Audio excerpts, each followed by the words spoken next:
update, late season update. It's early January here in Wisconsin, and I can go till January 31st, and I have an open buck tag yet.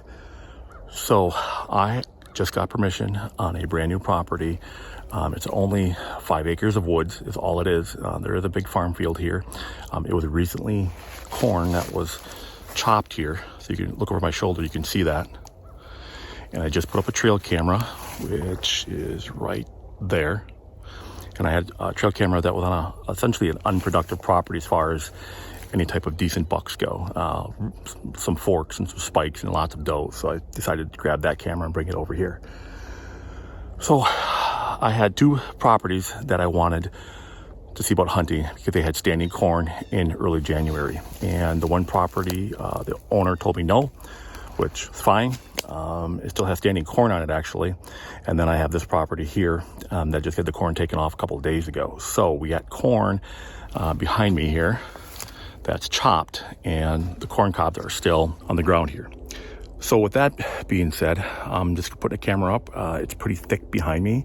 That goes back a long ways. As far as I know, the next property over, nobody's allowed to hunt, from my understanding.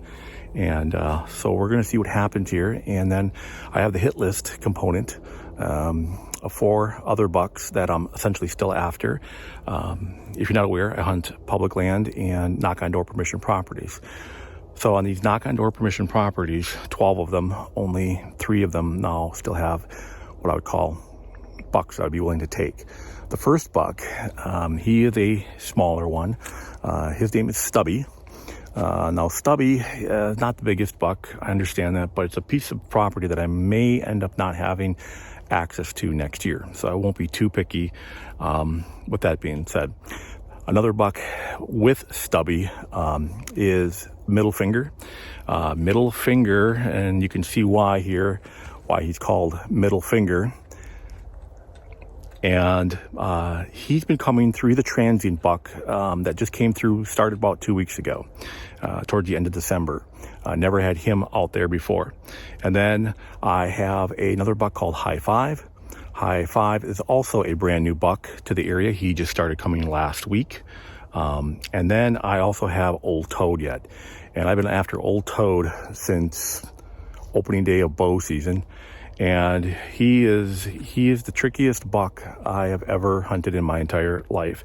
Now, I'd love to show you Old Toad's picture, but there's a lot of bow hunters. Matter of fact, wherever I hunt, the hunting pressure is extreme, and all my properties that I hunt are right around an average of 20 to 30 acres. No baiting, no food plots, no managed property. It's just knock on door, and whatever the property is, it is. With that being said, Old Toad is only giving me 2 daytime picks all year, 2. But he comes through regularly all the time, and I also believe he beds on the property. Matter of fact, I did move 2 cameras about 3 weeks ago around that property, and I did get him on one of the other cameras. So for whatever reason, he just does not ever want to show himself in daylight, and I've never seen a buck like that in my life. So with that being said, he does move closer to dusk and dawn when the temperatures drop and they get cold.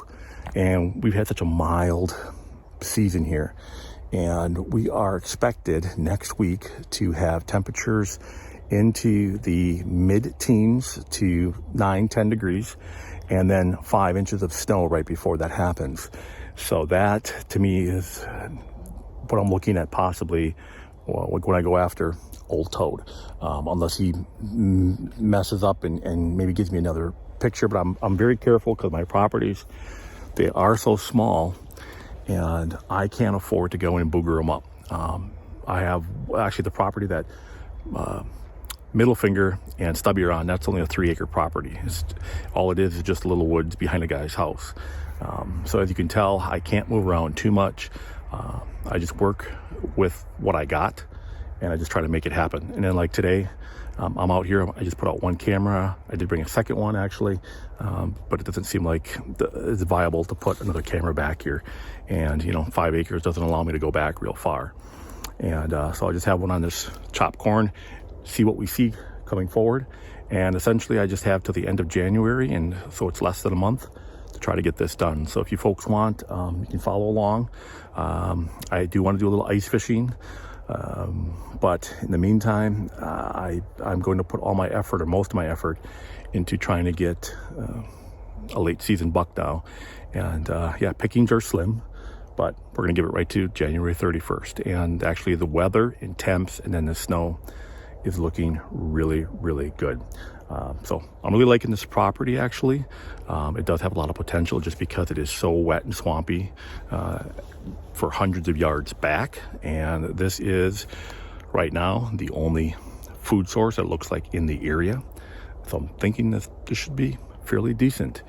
So I'm going to get out of here, and I'm sure it's going to have to rest a few days, but my goal isn't really to hunt it this weekend coming up. It's going to be the following weekend is what I'm looking at, when we get that cold and when we get that snow, and then we'll see what the camera shows us. And all it has to do is just reveal one decent buck coming out at night.